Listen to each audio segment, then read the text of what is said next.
Oyez, oyez, braves gens, de tout temps, l'histoire était parsemée d'une multitude de traditions et de coutumes que vous observez encore aujourd'hui, mais sans vraiment connaître leur origine ou leur véritable signification. Eh bien, je vais me faire un plaisir de vous les expliquer. Allez, c'est parti!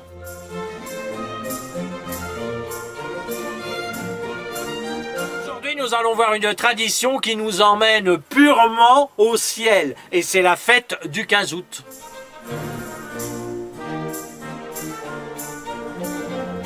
De nos jours, vous pratiquez cette tradition qui consiste à fêter la montée de la Vierge Marie au ciel. Par exemple, ma femme n'est pas vierge. Pourtant, je peux vous dire que le 7e ciel, elle connaît, et pas que le 15 août.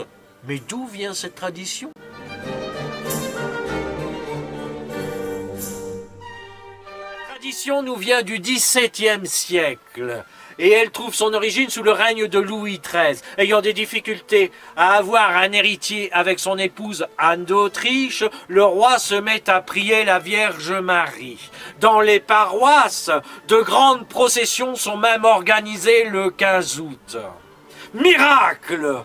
En 1638, le petit Louis, le futur Louis XIV, pointe le bout de son nez.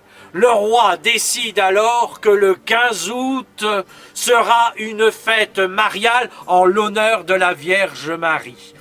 Par la suite, de 1806 à 1813, le 15 août avait été choisi pour être le jour de la fête nationale française. Finalement, ce sera le 14 juillet qui sera déclaré définitivement fête nationale en 1880 et le 15 août sera déclaré un jour férié. Voilà d'où vient cette tradition.